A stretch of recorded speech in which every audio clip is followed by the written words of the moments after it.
Hello and welcome to the Hibs Observer Monday briefing, where we're talking about a victory at long last. Makes a change. Glad to be joined by Craig Nisbet, as always, to take a tactical look back at Saturday's 3-0 victory over Motherwell. Craig, you must be feeling relieved, I think, more than anything, to actually be talking about a win for a change. Absolutely, it's been a long time. Was it September? Is it back in September? Was it St Johnstone in Yeah, September? Was that the last time? So, and there's been a lot of I was going to say ups and downs, but actually just mostly downs in that time because I never got to come on and talk about the result against Aberdeen. So no, I'm really excited to be on and talking about it tonight. But we didn't want to jinx it. I mean, obviously there was a lot of good in the Aberdeen game, also some bad bits, but I mean, you can't afford to jinx things. So I think play it safe. And look, it's worked. And I know a lot of people probably wondering where Ria Bryce is. He's not been on one of these videos for a while. Nothing really to report on that. Just that, I mean, just mix things up, just like Hibs did. White shorts, white socks, victory. Change up the host of this. They get a victory. I'm not saying it's the reason behind it, but I'm just saying it can't just be a coincidence. Just before we get going, word for our sponsors, Good Vibe Giveaways, who are a proud sponsor of the Hibs Observer and offer fantastic prizes to fans of the club. Prizes change weekly and include tech, gadgets, days out, weekends away, tax-free cash, and even Oasis tickets. Although I'm sure if you're after Oasis tickets, you surely have them by now. You can get your tickets now at goodvibesgiveaways.com and enter for your chance to spread the good vibes. Just before we get into a long-awaited positive discussion about a Hibs game, I am just going to take a couple of minutes to talk about our Black Friday offer, which is still active. It's for new subscribers only. I know a lot of people have been asking if they can cancel their current arrangement and get the new one. Afraid not. It's new subscribers only. Basically offering a year's access to everything that we do on the Hibs Observer for £12, basically £1 a month. We're the only dedicated media outlet that covers Hibs. We've got two people on at all times in terms of myself and Liam. We've also got the likes of Craig on this video. We've got Matty Fairney to provide our sort of view from the terraces from our fans column. And essentially, we want to bring you in-depth, well-researched, high-quality journalism about your team. Feel Hibs is the kind of club that deserves to have a media outlet that covers the club in depth, and not just the first team, but everything that's going on behind the scenes. Women's team, academy, upstairs, boardroom, you name it. And on top of that, for example, if you want to know which Easter Road midfielder has the highest on-ball value so far this season, we can tell you that. If you don't have a clue what on-ball value is, we can tell you that as well. That just comes through our tactical analysis, powered by our partnership with StatsBomb, which you'll see some of in this video today as we look back on the Motherwell victory.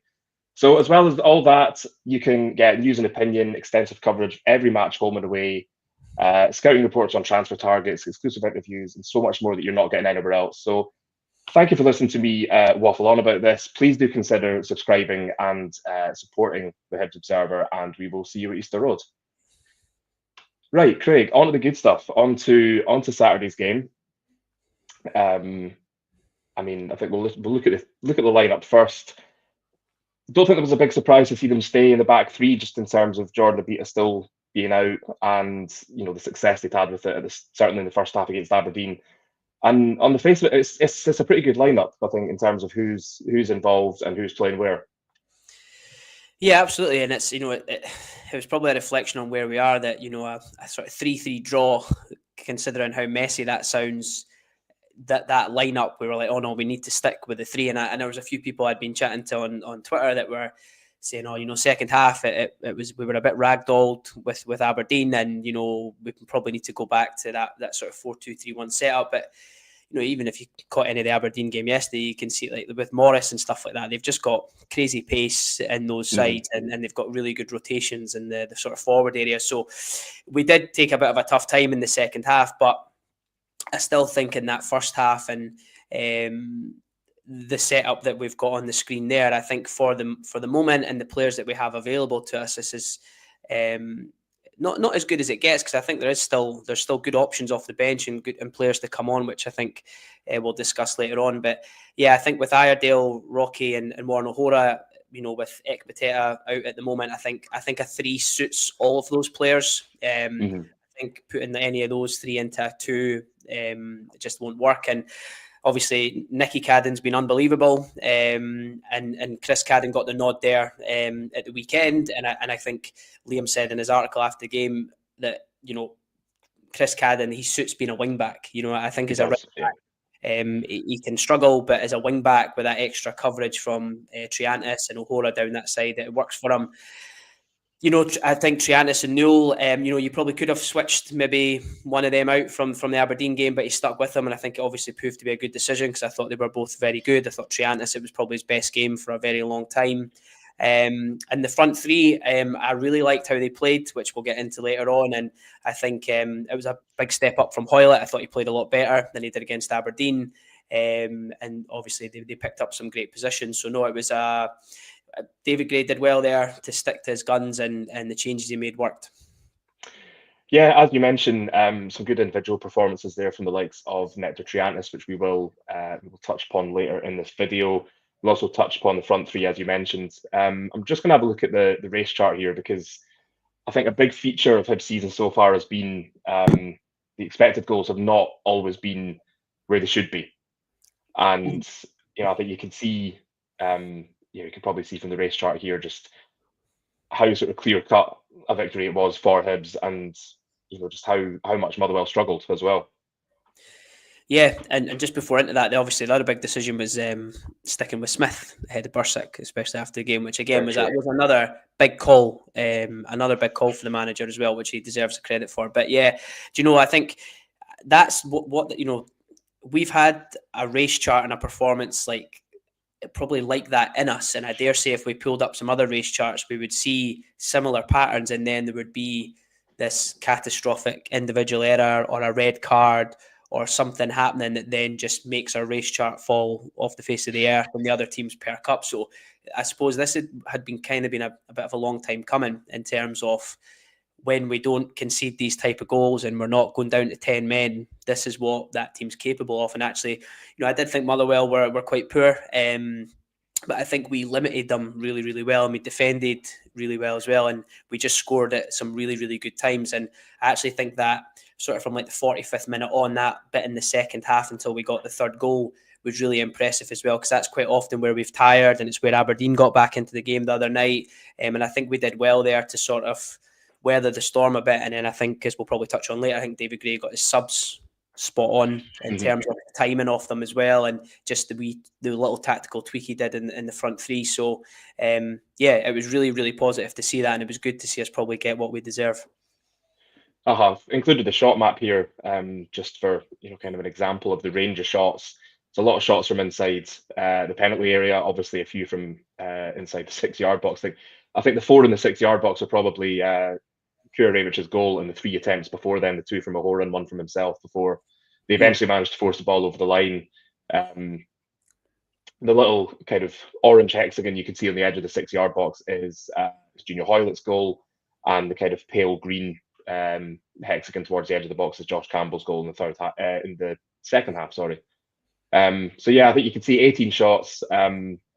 If you're being super critical, you might say, you know, it's only 3 goals from 18 shots, but for a team that has struggled in front of goal, even, you know, to have that number of shots and to, you know, to score 3 of them, you know, it's probably progress. And if you can, you know, consider that's 6 goals in 2 games from a team that was really struggling to, you know, to find the net in the first part of the season. So without getting ahead of ourselves, it does look like things are going in the right direction. As you say, plenty to discuss from the game, including the subs and the timing of them, you know, who came on for who, etc. But as usual, we'll just go through the goals to begin with, starting with the first Hibs goal.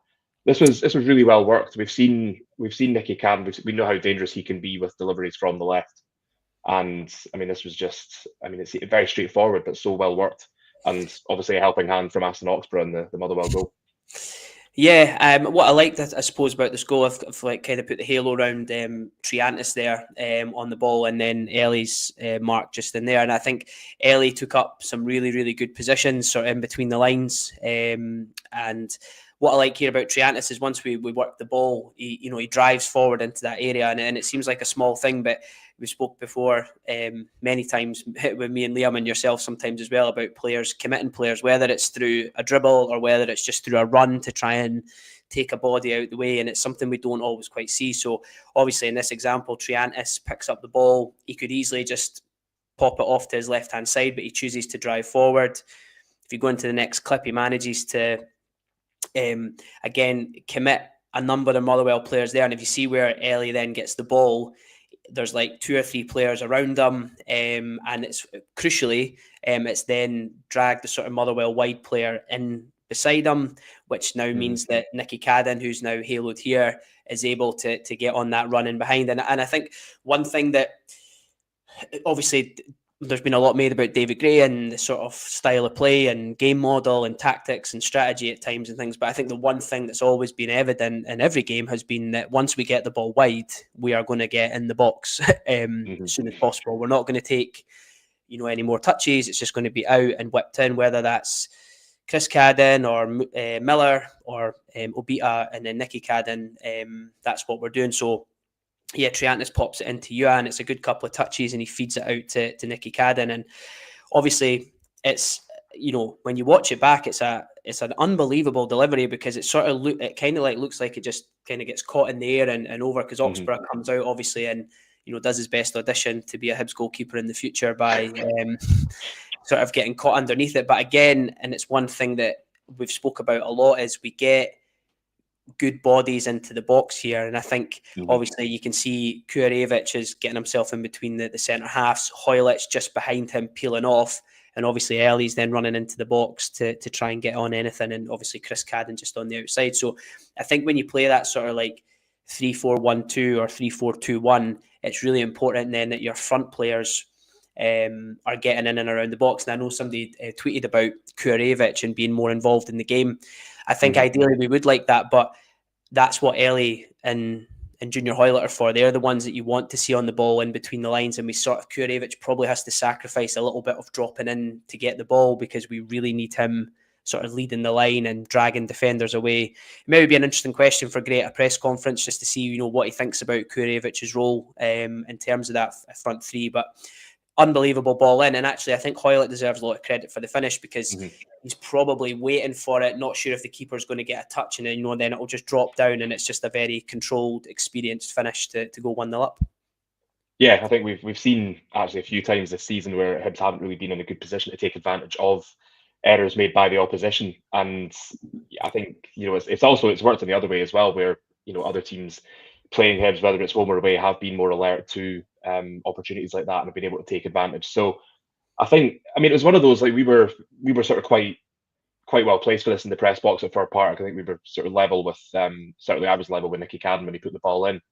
And when Aston Oxborough comes for it, you're just assuming that he's going to get both hands on it, and you think, well, it's a decent cross, but it's, whether it's too close to the keeper, whether it's, a little bit too whatever. But the fact that he completely misses it is, just so unexpected. And that's, as I was saying, something that I think Hibs have been quite sort of bad at this so far this season, is just, being poised to take advantage of little slip-ups like that.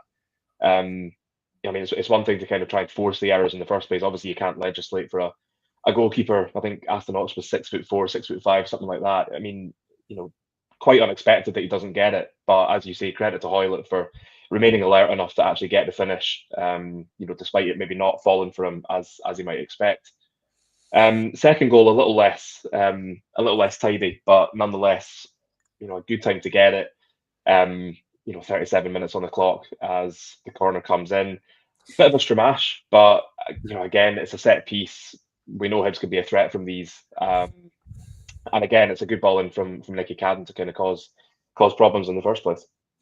Yeah, it's a pretty sort of straightforward setup, really. We've obviously got Kurevic kind of circled in there. I'm guessing that will be, is it Chris Cadden who's in the box for this one? Yes. Beside him.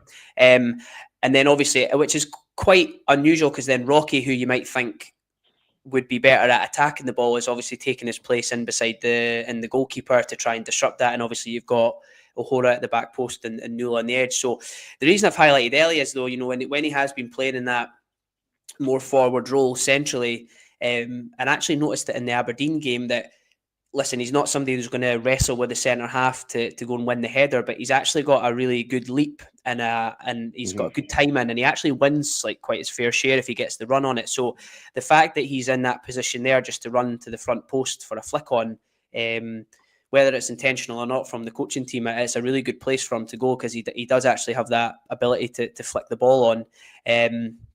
And yeah, and obviously Rocky just keeps himself in there. I think if you go into the next clip, he just kind of holds that position, kind of pinning the Motherwell defender. Obviously, Yuan gets the touch, and it's, I thought it was interesting with O'Hora, because the amount of times that opposition players have done that to us, just run off the back of one of our defenders and get on the ball. So it was good to see O'Hora doing it. And we got the bit of luck that we've deserved, which is, it sort of gets trapped under O'Hora's feet. He sort of scrambles it out, and then it obviously goes into the path of Kurevich, who again, he gets himself in and around the penalty area. It would be easy for him just to have kind of stood in the 6-yard box there and not get anywhere near it. But he's quite an instinctive striker, I think. So he gets in there and obviously bundles it in, and I'm sure they're the type of goals that you want to see your strikers get. Absolutely. I mean, I didn't actually think he could score from further in than he did against Hearts in the derby earlier on the season, but prove me wrong for a Park with that. I mean, it just that this sort of whole goal felt a bit like a kind of throwback to the Aberdeen game, where there's just that sort of bit of fight, that bit of desire, that sort of extra bit of spirit that had maybe been missing from previous games, and there's just this, I don't know, just more of a kind of sense of belief about them that we've seen that happen so many times this season, where the ball gets stuck under someone's feet, or maybe the first couple of attempts are blocked or saved, and there's nobody following up. So I think it was interesting to see that this was a different approach, to attacking a set piece. I think it's kind of overlooked, just how much of a threat Hibs can be from set pieces. Just because I almost think that more of the focus has been on conceding from set pieces. But I think we have seen, even if it's not resulted in a goal, we have seen how much of a threat Hibs can be from set pieces. And I think you look at the size of the team in terms of height. There's some big players in there, and even if they're not that tall, like Ewa Yuan, still got some leap on them. And I think that's it. When you add in the fact, Nicky Cadden's deliveries, now he's been more permanent fixture in the team. You've got somebody with, and I was going to say it's no disrespect, but I probably am being disrespectful. And what I'm going to say is that he's got quality deliveries, and we don't often have that. We've not had that, and he's got real consistency. You can even see with the free, he had a similar free kick from the same position in the game, and he didn't score it, but he worked the goalkeeper. It just shows how consistent he can be. And again, if you've got set pieces and you've got somebody that can whip it in and get roughly into the same area, then you've got a chance. And you're right, Ekpateta has always been a great threat from set pieces, and we've obviously had to rejig things now that he's not playing, but it looks like that kind of setup works really well. And then you've probably got a bit of flexibility in there to rotate out an Iredale from that, who I think it actually is maybe who was attacking the ball, rotate out an Iredale and put Rocky in there and have O'Hora on the keeper. Like there's a bit of flexibility in that routine. So no, it was I think we've deserved that from the set pieces we've had this season. Certainly. I'm just moving on to the third goal. I mean, this was a thing of beauty for fans of kind of direct football. What we don't have here is Jordan Smith. Jordan Smith actually did this against Aberdeen in the lead up to the third goal, where it's just it's literally just like it's a punt up the park, but it's not aimless. It is sort of targeted. And obviously, as you can see here, he puts the ball straight up to sort of like about 25-30 yards from the Motherwell goal, and just caused a bit of chaos with their centre half. I think it was Dan Casey came out and completely misjudged the flight of the ball. And then, as I'm sure you'll tell us about here, that Dwight Gale and Liam Gordon. And I think you've highlighted Campbell making the run there. But tell us more about this. Yeah, I mean, there's no problem with going direct at all. And I think Smith seems to have that kind of range in him, and fairly accurate with it as well. He seems to be able to pick out into a good area. And I think Gale does really well in the first one. He sort of, he's, if you ever watch him sort of just off the ball, he does that thing with a striker, whereas the ball's in the air, he'll nudge him and get him off balance. And by the time the ref looks round, he's got in that position. And you can notice that difference with like Kurevich, who will wait until the last minute and maybe shoulder barge the centre half and give away a free kick. And that's the kind of experience you can get from Gale is that he'll do his work as the ball's travelling in the air, and it comes with time and experience for Kurevich. But he does well in the first one and even the second one as well. He's not in a particularly good position there to win it, but he just gets his body in, gets kind of Gordon away from the ball. And actually, we'll discuss it later, but when we made the subs at 2-0, and when we went to put Campbell and Ewan on, we sort of changed a little bit, and Gale kind of was more kind of up front on his own, and we almost went to like a 2-1. Ewan and Campbell kind of dropped a little bit more deeper into the midfield, which I think was a good thing. It gave us just a bit more stability, made it a bit trickier for Motherwell to kind of break through the lines. But it means in positions like this, you can get these runs from both Ewan and Campbell. So yeah, as it comes into this area there, I've highlighted Ewan as well because I think he deserves a mention. 80th minute, and he's sprinting forward and anticipating. We're actually like quite outnumbered by Motherwell, but we're still getting there. And I think it's a really lovely cushioned header from Gale in that position there, and good awareness as well. Great run from Campbell. And I think in the last slide, I've just got that picture of him because I think he deserves a lot of credit for the finish, because it's not an easy finish there, with the ball kind of bobbling up and defenders coming across, and he just sort of lets it come to his body. You can see the technique. It's a really good technique, and he just he doesn't slash at it. He just uses the kind of power from Gale's header and just, finishes it really well. And yeah, obviously, I know Josh Campbell can sometimes split the fans, but I think most people would be absolutely delighted for him to get a goal and to kind of get that goal that seals the win, and can kind of and celebrate it like that, because he's had a tough couple of months. He has. He's certainly right there, and I think as well, Hibs 2-0 up with 10 minutes remaining is not a comfortable position to be in if you're a Hibs fan. I think we've seen it all too often. And to be fair, even 3-0 at 81 minutes, I think there might be some fans thinking, I'm not sure about this. But to be fair, and we will sort of touch on this throughout the rest of the video, but it was just it felt like a more, it obviously wasn't perfect. David Gray said afterwards, it's delighted with the result, but it doesn't fix everything. It's not, there were still sort of bits that they can improve on. But overall, I think there was a lot to like about the performance front to back. An awful lot to I suppose just enjoy. The players looked like they were enjoying it. It felt like it was actually enjoyable watching Hibs for a change. On Tuesday against Aberdeen, there were times where you just thought, where's this been sort of for the first part of the season? Because obviously we have seen glimpses of it, but fleeting at best. And I think, despite the season that Aberdeen had sort of, I know they lost their last game before coming to Easter Road last midweek, but I thought Hibs made them look very ordinary in the first half. And, it was maybe understandable given how Hibs have struggled that they did sort of, Aberdeen made changes in the second half. I didn't think Hibs really dealt with particularly well initially. Obviously, I think changes were made later on, but by that time Aberdeen had sort of got back into the game. This game at Fir Park, though, it felt like maybe some of those lessons had been learned. Certainly a lot of defensively very strong. The midfield good, and the front three as well linked up really well. You've talked about the pressing from the front three, or you mentioned that earlier. I think we're going to chat about that now, because it was Kurevich, Ewan, Hoylett. I think a lot of people might sort of look at that and say that's probably the best kind of attacking three at the moment in terms of who's in form, and assuming that Nicky Cadden's going to be playing a bit further back, but they linked up really well, and individually and collectively looked really impressive. Yeah, I think they did, and Kurevich has always been quite a willing presser. He does chase things down, probably sometimes too much. In terms of that, but there's probably is questions about maybe sometimes his naivety, and then you couple that with some of the how some people think about Ellie and his work rate, and obviously Hoylett being older as an older player. But I actually think the three of them worked really, really well together. And when you go through some of the clips here, another thing about a David Gray team, I suppose, has been that he's always been quite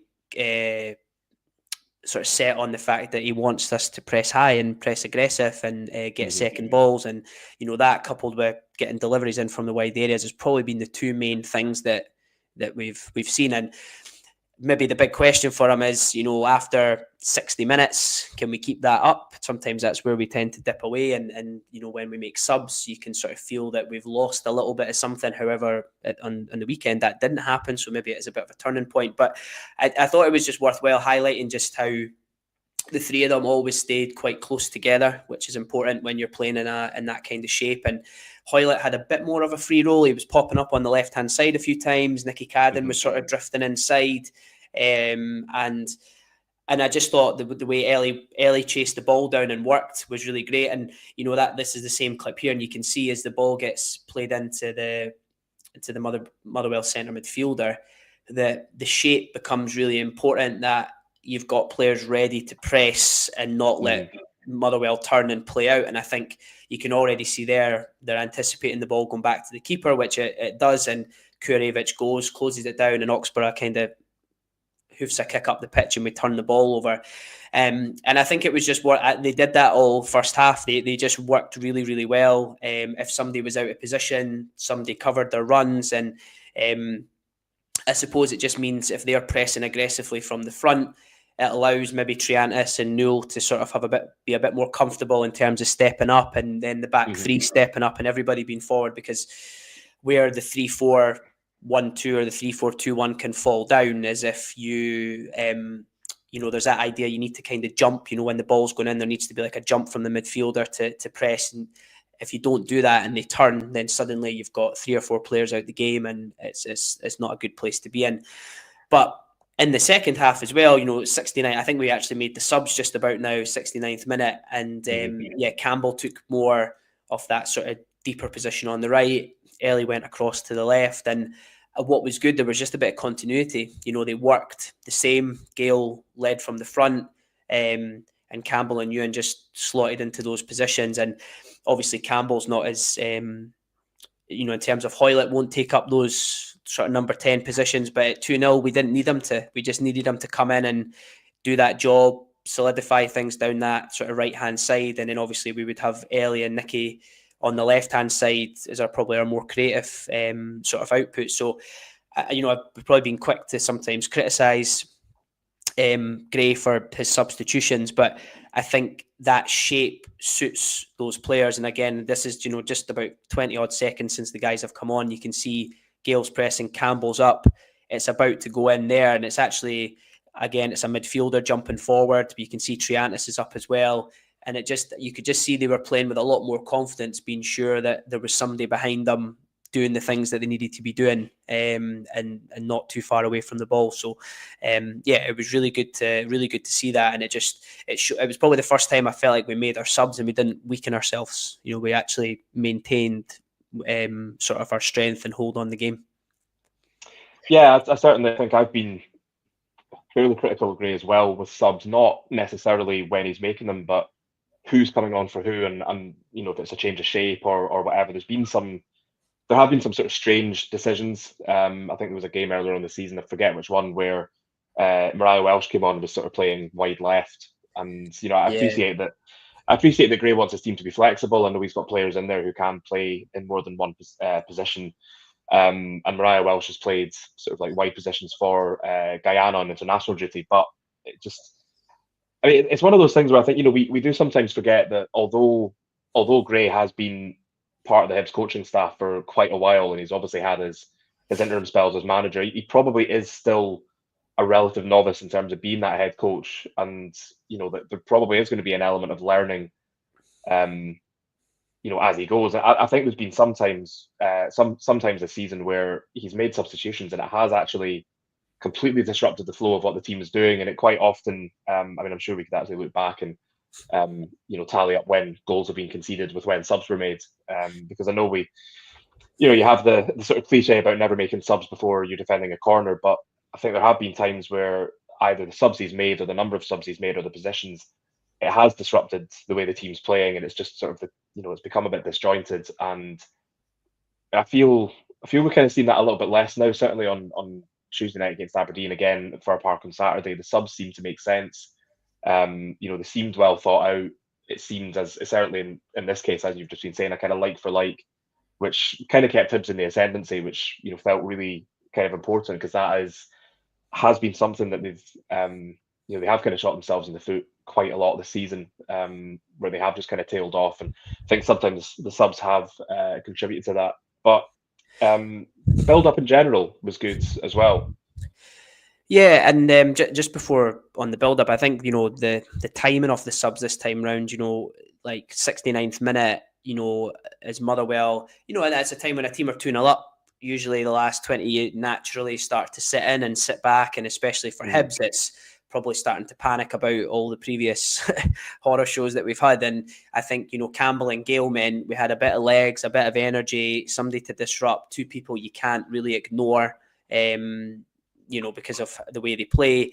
Then, after that, Kwon coming in to kind of disrupt in the middle of the park and a bit of energy in there beside Triantis. And then obviously, time you get to, and then Boyle obviously then coming on for Yuan as well. So I think as Motherwell were maybe trying to get back in and progressing, we changed that front three, and you're probably then going, right, we could get caught on the counter here. So maybe Motherwell start to not push as much. So I think he just sort of timed them really well, and I just think he got the right players in the right positions, which you're right in saying hasn't always been the case. But yeah, listen, it's been a short turnaround really, and I know he played a 3 in a couple of games in early on in pre-season, and it was something he was really keen for. And I suppose it has been a question of like why we haven't returned to a 3 at any point, especially when things weren't going so well. But yeah, I thought the back three took up some good positions when playing out, and obviously Newell and Triantis as well in that sort of central area. Quite often they were more just sort of taking players, like getting players' attention and bringing them forward and actually leaving some spaces open for the likes of Hoylett, Nicky Cada and Yuan at times to drop in. So I quite liked them doing that. But in some of the other clips I think coming up, that they then started to kind of stagger their positioning a little bit as well, which also helped. But I think with O'Hora, we've got somebody with like decent range on the ball in terms of playing out. And same with Iredale, I think he did it against Aberdeen on Tuesday. He's got a good pass on him, and he can really break the lines with that. And again, you can see here that it's probably like a good example of just our setup, that you've got Newell deepest in there, and he's sort of orchestrating where the ball should go, going out to Iredale. It's Triantis and the other white circle who's just a bit further up, which I quite like, just having an extra midfielder, an extra body in that space, just occupies that Motherwell midfielder, and you can see then Yuan's taking that position just off him. And then obviously we've got Chris Cadden wide there, and Kurevich, and then Nicky Cadden across. So I just thought in general, and I thought this on Tuesday night as well, that our shape was actually really good. And as I said, one of the big things is when we get the ball wide, we want to cross it into the box. So having wing backs means that you can get there a lot quicker in terms of passing, but also you could see if we work that ball back out to O'Hora there, somebody like Yuan's positioning there, that's a nightmare for an opposition to defend against, because is it the midfielder? Is it the left-sided player? Is it the centre half? Who comes with them? And I just thought the guys picked up some really, really good positions during the game, which helps massively, especially when you're O'Hora and Iredale on the ball. And actually in this example here, Iredale, eventually the ball works out to Newell and it goes in, and you can just see again, like, you would maybe want the players a little bit more staggered, but I have to explain the freeze frame for a minute. That's Kurevich who's dropped and flicking it in behind to Yuan. And again, you can just see there that we've got Junior Hoylett, you've got Nicky Cadden and Chris Cadden, I think, in that example, all in that final part of the pitch. And I think, that's a really positive sign for us, that players are taking up these positions in these areas. There's a little bit of rotation going on. And I think that, that's what we need to do going forward in games, is, making sure that the back three are nice and wide, good passing lanes for them, and just making sure we've got these players in a good attacking positions that they can cause problems. Yeah, certainly I just go back to what I was saying before, that it just looked like, a more complete Hibs performance from what we've seen. I think we've said in previous discussions, we have said that it does seem like Hibs were sort of on the verge of clicking, that there were signs that good things were there, but they weren't quite able to put them together. So it was, I think, particularly pleasing to see them build on the good bits from the Aberdeen performance and just put in, a sort of more polished performance against Motherwell. Obviously, like we've said, like David Gray said, it's not fixed everything. Nothing's, it's not perfect, but I think you do have to take the positives and just say that things do seem to be heading in the right direction. Yeah. And obviously, a trip to Celtic this coming Saturday will be, a tough test. But as Gray said himself, the players have played there before, and you would hope slash imagine that with a bit more of that kind of positive mentality there, if they can try and keep the momentum going, and just a decent performance, I think has to be sort of at least the sort of bare minimum. And you never know. Football's a funny game. I think there's probably quite a few people who didn't see this performance coming from Hibs at Fir Park, given I think just how relatively strong Motherwell have been at home so far this season. So as I say, you never know. I think you want to talk about. We did mention Nectar Triantis. He has struggled a little bit in recent games, but his sort of covering role in this game was particularly notable. Yeah, and I think you're right. I think on the attacking side of things, things are moving in the right direction. We've got 6 goals in 2 games. It will be obviously massively different against Celtic, but the players can take that confidence in, and if you can, and listen, we did okay against Celtic earlier on in the season. We got a goal against them and stuff. So you never know, like you say. But yeah, I thought Triantis was worth a mention because I felt like sort of every other podcast between him and Kwon, I was complaining that defensively, they had let us down by not tracking, not covering, and I sort of felt that game there was one of Triantis's bests, not just on the ball but off the ball as well. And yeah, this clip probably just it shows that sometimes maybe the potential danger of that sort of if you get beat in that initial press and you don't get tight enough to the men there, Motherwell kind of get through. We're kind of last minute going out, and I've just kind of highlighted that. That's the big space, the big danger in behind that a midfield runner just goes off the back. You pop it into the holding midfielder who can just clip a ball down the channel. Because you can see Nicky Cadden's been his position's been taken up as well. So I do think, and especially against Celtic, that will be something that they'll have to defend a lot against, especially with their wide players in the rotations. But yeah, I think in the next clip, there's moments like this that there's 2 things to highlight. One is that you're talking just going just about half time, and again Nicky Cadden kind of gets turned a little bit here and gets the Motherwell player drives through the centre of the park, and I felt in previous games that Triantis would either not go across, would overcommit and then give away a foul, or potentially just not going at all. Whereas in this game, he read the danger beautifully, and in this moment here, when he gets across, he makes a really, really good tackle, sort of in the sort of centre part of the pitch, and then we're able to go straight up on the counter attack, which. And that's how Gray wants us to play. If we can pinch the ball back, we've now got guys like, it's actually Eli Yuan who's just in the far right hand side there, and I just felt like Triantis did that all game, where he was just really good at covering the space, and a lot of his work's probably done. It's all done off the ball, and it's just moving subtly across into different spaces and blocking off passing lanes and things like that. But I actually just thought out of possession, he was very, very good.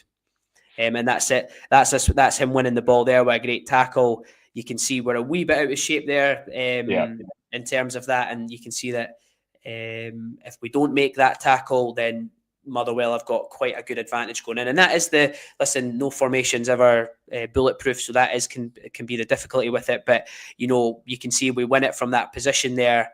It's straight into Nicky Cadden, and he just hits a long diagonal switch to Eli Yuan, and suddenly we're 1v1 in the final part of the pitch, which is just shows like that kind of attacking prowess we've got in the final third if we're able to do it. But we need everybody doing the basics and covering and doing their job, and that's what I think we got on Saturday. Yeah, I wouldn't argue with that. I think it was one of those games where I think Nectar Triantis actually got the kind of whiskey roll player of the match thing that Hibs do. Which might have been a bit surprising for some people, because I think we do joke about players doing a lot of unseen work.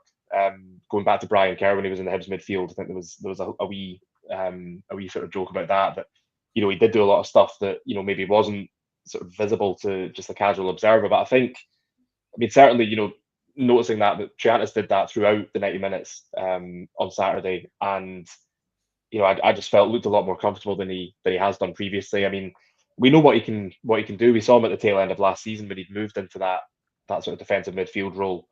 You know, there were some games, probably the Motherwell game at Easter Road, where he just, you know, really impressive on the ball. But you know, he has got that sort of that I think you described it earlier as sort of like this disruptive influence, like playing as a disruptor. And I think that, you know, obviously as players are getting more familiar with the way David Gray wants them to play, then they will be asked to be doing different roles. And you know, I think Triantis has maybe not been great at that previously. Saturday was maybe the first, certainly the first time I can remember this season where he's actually looked really good, just as a kind of out and out defensive midfielder rather than like a ball playing six or whatever. Mm-hmm. And I think it's, you know, there are a few players in this team. I mean, we can probably talk about a few more, to be honest. That, you know, Jack Iredale again, somebody who's kind of gone a little bit under the radar. You know, since he came in, and as we said at the start of the show, it's really slotted in nicely to the sort of left-sided centre back in that back three. Nicky Cadden as well. I mean, I think 4 goal contributions in his last 4 games. I'm not suggesting he's kind of gone under the radar to the same extent, but you know, I think when he was signed in the summer, there was a bit of a feeling that, oh, you know, he's just been signed because his brother is on the books, and you know, there was a little bit of, I don't know, it just seemed quite underwhelming. The reaction from supporters certainly seemed to be a little bit, and to be honest, it was much the same with Iredale, where I think there's quite a kind of muted response. Whereas, you know, if you're signing somebody like, you know, sign Kurevic again, you sign somebody like Junior Hoylett, there is a bit more of a buzz. Mm-hmm. And you know, I think attacking players always kind of have that advantage over players in other parts of the pitch where there's, you know, there is a bit more of kind of stardust about them. But I mean, you know, we talked about Triantis. Jack Iredale has been, you know, really good in that back three, not just defensively, but just kind of helping things take over. He's had to wait a while for, you know, to get this run in the team. But at the moment, you wouldn't be taking him out of it anytime soon, would you? No. I think he, you know, when he's come on previous to these last couple of games, we've went to a 3 for various reasons. I think Dundee United was one as a game as well. I remember him coming in for, and actually when he's got a bit of time and space on the ball, which you tend to get when you play a back 3, when you're playing out, you know, you tend to get a little bit more time. And you know, he's more than capable of playing a pass. He hit a great pass in on Tuesday night, I think, straight into Yuan, like in between the lines, took out like about 3 or 4 Aberdeen players. And defensively, you know, while he's finding his feet, you know, he is just sort of taking no chances and things like that. But that's what we need at the minute. So somebody like that. And going back to, like, you know, quite often on the show, I've discussed, like, it's sometimes with Hibs, it's like square pegs, round holes. We never quite seem to get the right people in the right places. But I think for Iredale, left centre back and a back 3 is perfect for him. And he just gives us that extra bit, you know, when the ball goes into him, that he's going to be able to pick a pass and he's comfortable on the ball. Which, listen, I think O'Hora early on in the season, pre-season especially, was very comfortable on the ball. His confidence is obviously taking a bit of a knock. He's obviously rebuilding that, and you know, bizarrely Ekpiteta, who really struggled on the ball, then started to be quite decent on the ball as well. So listen, when you're a team that's struggling, people's confidence goes up and down, but it's certainly good to see Iredale slotting in. I think, yeah, but if you're going to continue with a back 3, I think he has to play. And just touching back on Triantis just quickly, you know, that first goal, him driving forward into the midfield and picking the right pass, we know he can do that. It's always been the defensive side that's been the question mark. And Motherwell was the game where it all kind of came together for him. He was involved in the first goal, and he went through. And he's going to have a different test on Saturday, of course, but that should do like wonders for his confidence as well. And yeah, it was just really good to see. You know, and I think probably the other players that probably deserve a mention. I think Rocky again.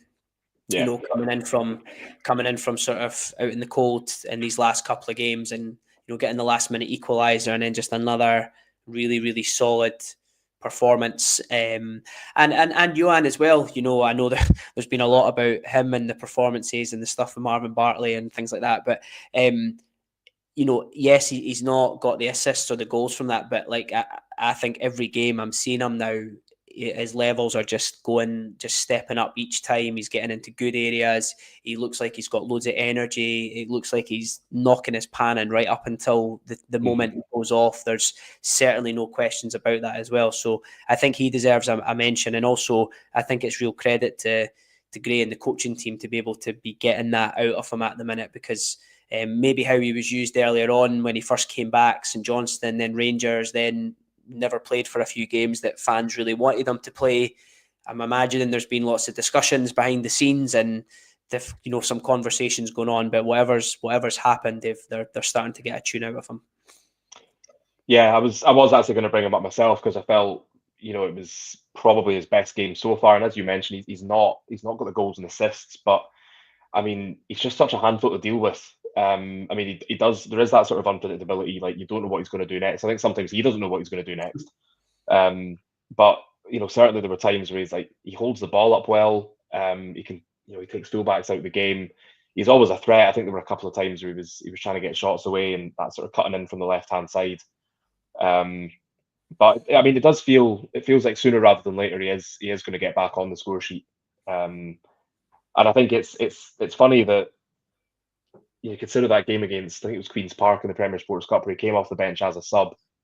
Hibs were, I think they were 5-0 up by this point, probably sort of, you know, last minute, maybe into injury time. And he actually got his injury because he was doing an extremely un-Ellie Yuan-like thing of chasing down a sort of 70-30 or 30-70 you know, ball that the keeper was always going to be getting to first. And I think, you know, we've talked previously about, you know, the kind of interaction with the fans, the social media stuff, and that he sort of looked a bit out of sorts. But I mean, you know, he looked, you know, you look at the way he was. I mean, he was actually kind of bopping about at the end.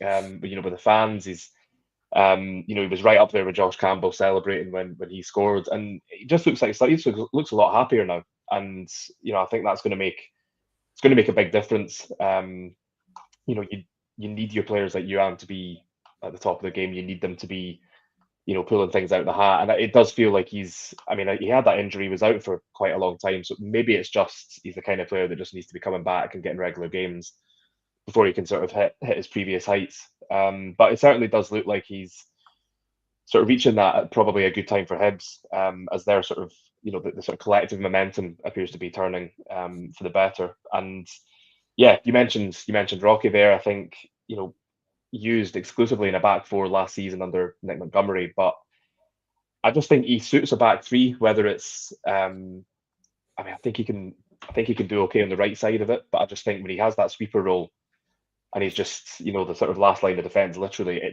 think it suits him down to the ground. And you know, I did think it was, you could see in the first half certainly that, you know, the Motherwell players, anytime they went sort of for an aerial ball with him or a challenge, really were sort of going down, and they were making a bit much of it, and you know, almost trying to, I don't know whether it's to try and get in the referee's head, whether it's to try and disrupt Hibs, but I mean, you know, didn't phase him at all. Just kind of shrugged them off, well, literally in some cases, and you know, just a really good performance. And you mentioned, you know, he was out for so long, and David Gray was talking about this, that, you know, he did find that difficult. But you know, with Marvin Ekpiteta being out for a while, it does look like, you know, whether it is a back four or a back three, Rocky's going to be in there. And I think, you know, he has come in for quite a lot of harsh treatment in terms of his performances. You know, since he's joined Hibs, and you know, there have been mistakes, but at the same time, I mean, I think he would have been doing pre-match ahead of Aberdeen, and you know, just such a sort of heart on the sleeve type of player. And the way that he, you know, scored his goal against Aberdeen, the way he sort of, you know, played on Saturday, that's, you know, you kind of want someone like that. You want that mentality, and you know, yeah, they might have a mistake in them, they might have an error, they might not be completely polished, but you know, sometimes that sort of spirit and that kind of heart is what you need when you're in the sort of situation that Hibs are in. And you know, I think just, you know, the sort of last thing I suppose to say would be that, you know, this doesn't look like a team that's, you know, not together. When you consider how they're celebrating goals, even after the third goal, Jordan Smith sprints straight over to the dugout to celebrate with the coaching staff, and Craig Sampson, obviously, everyone's joining Josh Campbell to celebrate. There's very much like, that sort of feeling of we're all in this together, and Jack Iredale talking about going to war with his teammates and everything before the game. It does sort of feel like the mentality has turned. That the players had that. They had a meeting on Monday before the Aberdeen game, players only, which obviously we won't hear too much about. It has been mentioned by players, not so much the content, but certainly the fact that it happened.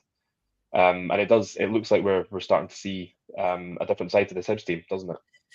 Yeah, I think there would have been a time where I think the players, much like the fans, that you were becoming exasperated because you almost couldn't believe the type of goals and the type of situations that we were getting ourselves in. And not for 1 minute are these guys going out to get red cards and to lose track of their man and concede goals, but it just seemed like we were getting punished for some big errors and some little errors, and sometimes a mix of both. And I think as a group of players and probably as coaching staff, it's David Gray says it a lot. He's like, I feel like I come out and I say the same thing. And, I'm sure at training, he's probably going, I need to try and keep things consistent. I need to stick with players. I need to stick or twist with certain players. And I've got another injury, another suspension. So it's by no means been easy. And I think, the players have, when they've been challenged in the media, have been like, no, listen, we're sticking by this guy. We're sticking by the club. We want this. We're trying our best. We're trying hard. And I think you're right. It's good to see that now that they've got these results, and,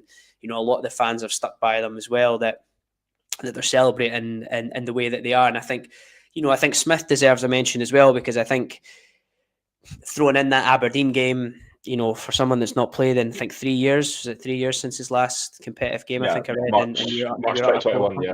Yeah, coming into that, and, a club that are bottom of the table, fans, a protest from Block 7 at the start of the game with the banner. Like, it's just such a difficult atmosphere to come in, and obviously to make the error for the second goal like he did, and obviously said himself he should have done better for the third. I think Gray sticking with him, which I wasn't sure he would do, and he goes into that game there, and although he didn't have too much to do when he was called upon, he did what he needed to do, and like you touched on for the third goal, his long kicks and things were good. So it was just nice to see little moments for players like that as well, and we've just not had many of them. And I just think it is a shame we've got Celtic on Saturday, because you would love to just build on this with another team in and around where we are in the league at the minute and go, right, let's go and take them on. But like you said, it gives them a chance to go out and go, well, this is a bit of a free hit. Things are going well for us. Let's go out and do what we're doing. And you just never know.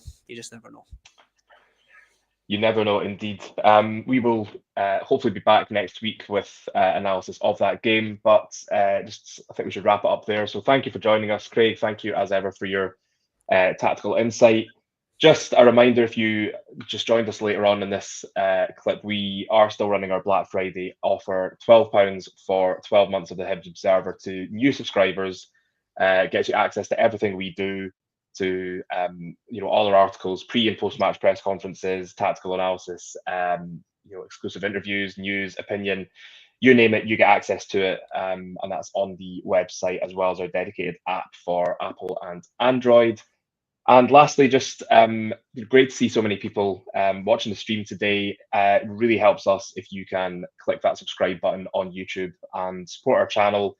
You'll get notified every time we go live with videos like this, or with pre-match discussions, and that just helps us grow our channel, grow our brand as well, and just helps us keep bringing you the best Hibs journalism. So thank you for watching, and we will see you again soon. Cheers. Cheers.